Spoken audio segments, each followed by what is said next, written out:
So we've talked before on this channel about why you should get started in cryptocurrency, the money-making opportunities that are out there. We even did some technical analysis looking at the charting and determined like how much money we could have made if we had prior, made some investments into these various coins.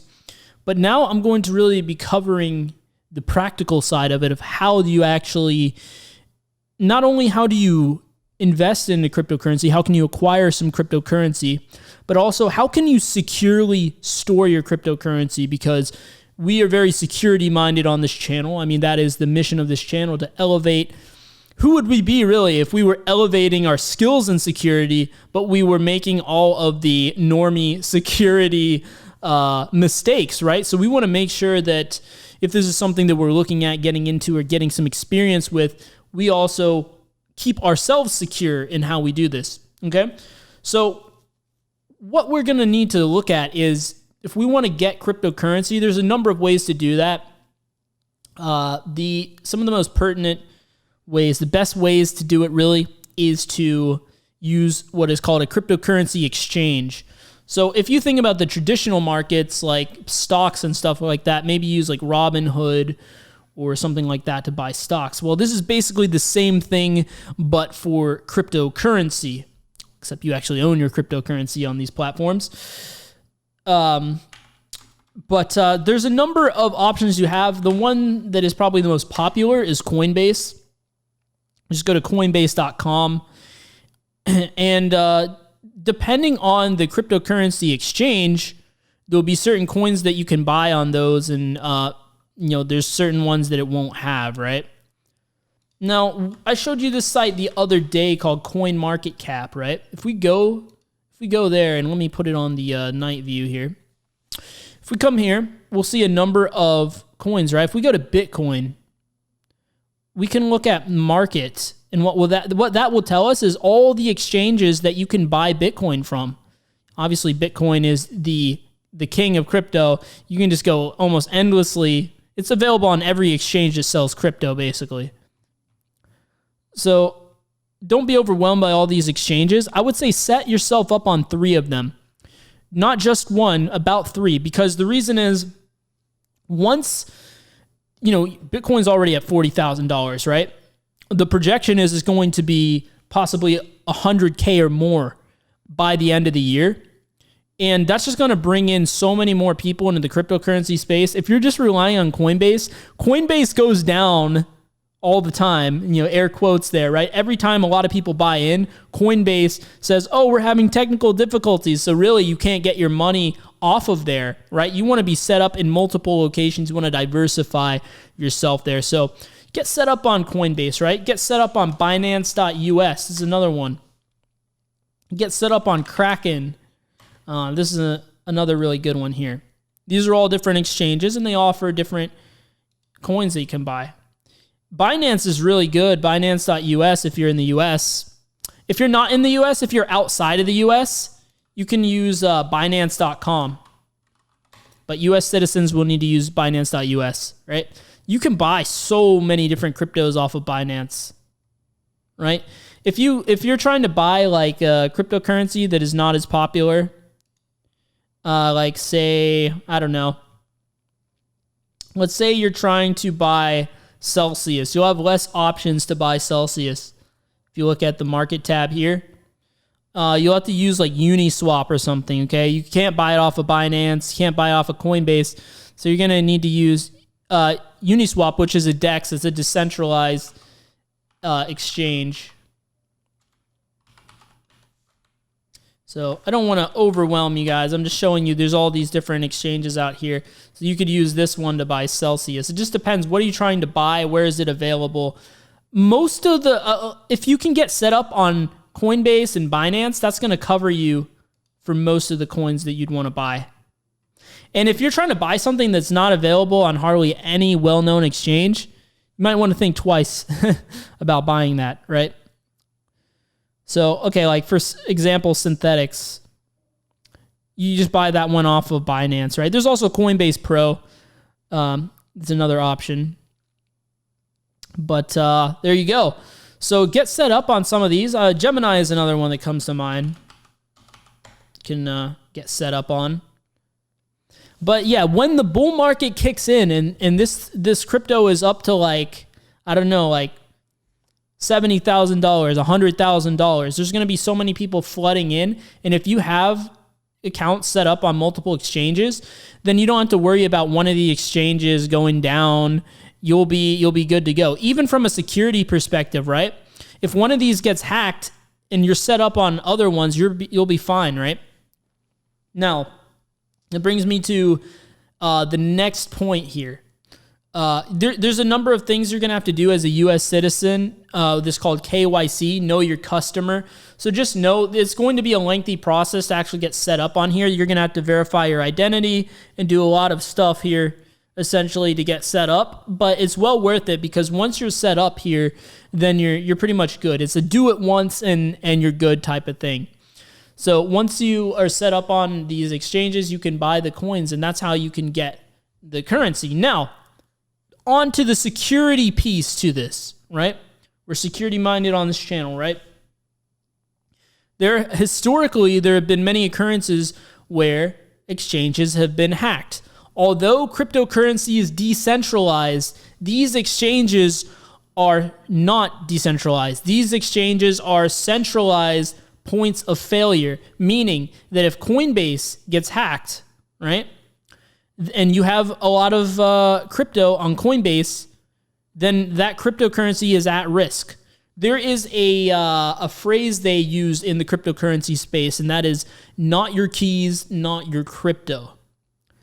So by holding, it's good to buy off of these exchanges, off Coinbase, off of Binance.us, off of Kraken, Gemini, whatever the case may be. But you do not want to, long-term, you do not want to hold your crypto on these exchanges. Now, another thing we talk about on this channel is what is your risk tolerance? I can't answer that question for you.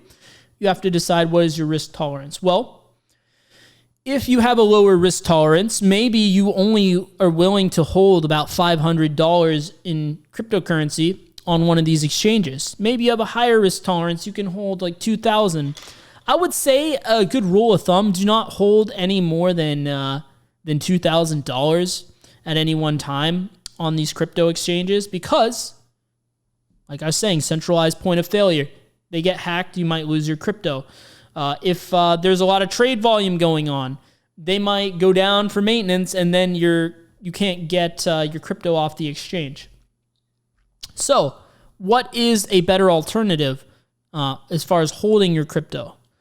Well, you have stuff called mobile wallets. One that comes to mind is one called Bread Wallet. And this is basically an app that you can get on your phone where you can actually hold your currency. Now, it depends what crypto you have, right? This is only going to be able to hold like certain cryptocurrencies. Bitcoin and Ethereum, pretty much available. You can hold it anywhere, but this is an option, right? If you're trying to move over and store long term some of these other coins, maybe you don't have that option. Okay, but this is pretty good. I would say up to $5,000, hold it. Anything more than that, if you're talking about $10,000 or more for sure, hold it on what is known as a cold storage wallet. One that I would recommend is called Trezor. Okay, this is a hardware wallet, a cold storage wallet. This is what it looks like. And basically, it's just a device that you as you see here, plug into your PC, and you can safely and securely store your coins on here. And the nice thing about Trezor is it offers, get the newest model, the Model T. It offers a lot of different cryptos you can hold on there. I'm trying to find a list here if I can. But there's a number of cryptocurrencies you can hold on here. Like you can hold Litecoin, Bitcoin, of course, and Ethereum, of course, but also Litecoin and let's see, a number of other ones. Dash, BNB Coin, Zcash, and Ethereum Classic, all that stuff, right? And 1,000 more. Oh, here we go. Here's the list. So Trezor Suite, and then there's like a number of different wallets that it supports that you can use as well, right?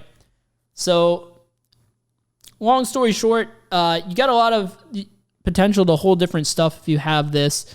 And cold storage wallets are pretty much as secure as you can be, right? Once you get this, you're going to get a seed phrase. It's going to be a 12-word phrase.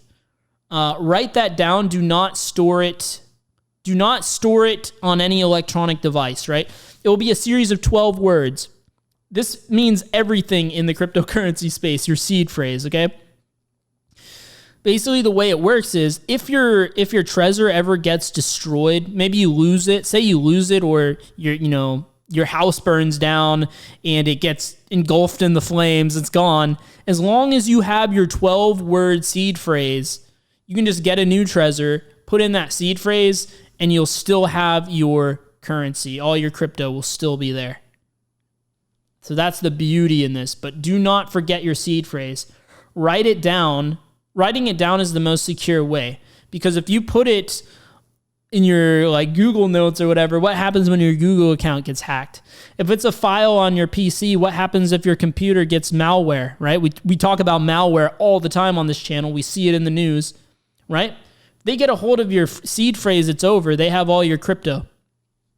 So secure this offline, okay? Write down your seed phrase. Store it. I have a fireproof bag where I store it. It's one of these here, let's see if we can find it here. Fireproof bag. You can get like a bag like this to store it just in case a fire happens or anything. It will be nice and secured, because by all costs you do not want to lose your seed phrase. As long as you have it, you're good. Anything can happen to your Model T. It can get destroyed. It doesn't matter. Now, here's one thing I'll say as a security guy. I would be remiss if I didn't mention this. You might hear of another cold storage wallet called Ledger. Okay? This is the competitor to Trezor on the market. Now, again, comes down to what is your risk tolerance. This allows you to hold, I think, certain coins that Trezor does not, if I'm not mistaken.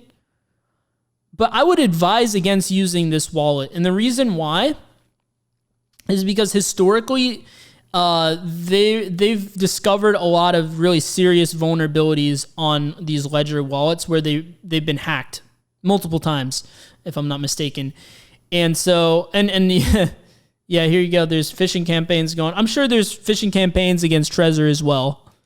But there's actually been exploits that have been found for Ledger where if they have physical access to your Ledger, they can crack your device and get access to your crypto.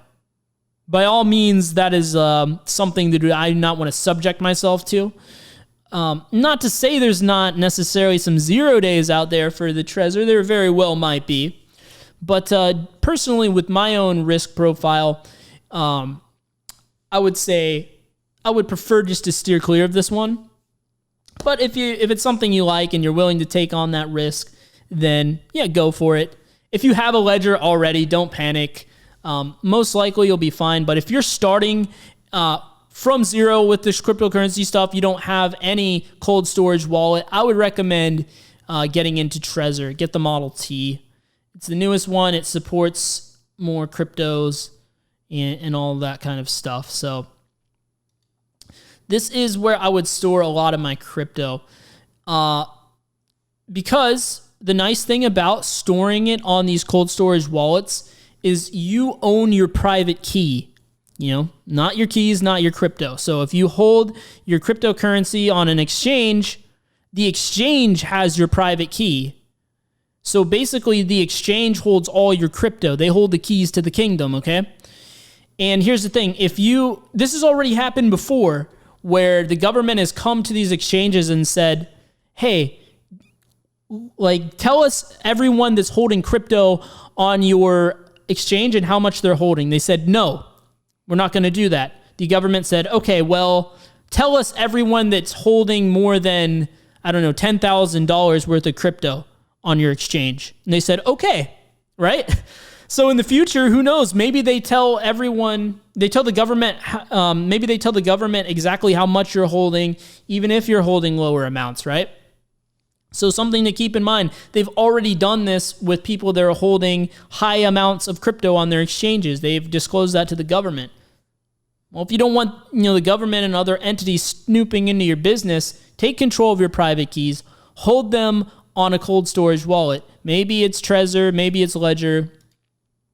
Either one. In either case, at least you have your own private keys. You hold your coins. You are effectively your own bank at this point, right? Use the exchanges to get in, to buy your crypto, to dollar cost average in, or whatever your strategy is. Obviously, if you're going to be doing some trading, some swing trading, or even day trading, or whatever the case may be, then it's okay to have that money on the exchange, on Binance or whatever. That way it's very liquid, and you can easily make your trades and get in and out when you need to. But if you have crypto that you are using more for an investment, something that you're going to buy and hold, which is my recommended strategy for getting rich off of crypto, right? Buying and holding. If you're going to do that, definitely, I would say a cold storage wallet is an absolute must.